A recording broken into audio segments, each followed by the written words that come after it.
আসসালামু আলাইকুম। আপনি যদি আপনার জিমেইলে টু স্টেপ ভেরিফিকেশন অন রাখেন তাহলে আপনার জিমেইল অনেকটাই সুরক্ষিত থাকবে। টু স্টেপ ভেরিফিকেশন অন করার জন্য চলে আসবেন গুগল প্লে স্টোরে, তারপরে ওর দেখবেন প্রোফাইল আইকনে ক্লিক করে আপনার যে জিমেইলে টু স্টেপ ভেরিফিকেশন অন করতে চান সেই জিমেইলটি এখান থেকে আপনারা লগ ইন করে নেবেন। তারপরে লগ ইন করার পর আবার আপনারা প্রোফাইলে ক্লিক করবেন, তারপর দেখতে পারবেন ম্যানেজ ইউর গুগল অ্যাকাউন্টে ক্লিক করবেন।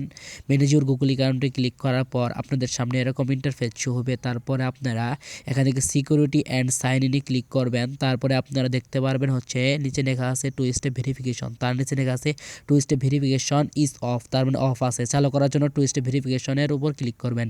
ক্লিক করার পর আপনাদের সামনে এরকম ইন্টারফেস চালু হবে। তারপর আপনারা এখানে দেখতে পাবেন ইন্টার ইউর পাসওয়ার্ড লেখা আছে। এখান থেকে আপনার জিমেইলের পাসওয়ার্ডটি দিয়ে আপনারা নেক্সটে ক্লিক করবেন। নেক্সটে ক্লিক করার পর কিছুক্ষণ আপনার লোডিং হবে। লোডিং হওয়ার পর আপনাদের সামনে এরকম ইন্টারফেস শো হবে। তারপরে আপনারা সবার নিচে দেখতে পারবেন লেখা রয়েছে turn on two step verification.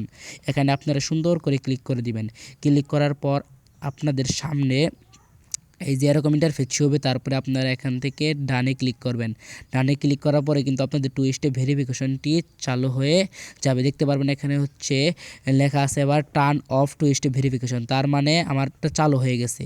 এবার যদি আমি বেঁকে চলে আসি আপনারা দেখতে পারবেন এখানে লেখা হয়ে গেছে টু স্টেপ ভেরিফিকেশনের নিচে অন সিন্স 9টা 41 আমি দেখছেন আমার এখানে 9টা 41 বাজে, তার মানে আমার টু স্টেপ ভেরিফিকেশন এক্ষুনি চালু হয়ে গেছে। ভিডিওটি এই পর্যন্তই। সকলে চ্যানেলটি সাবস্ক্রাইব করে দিবেন।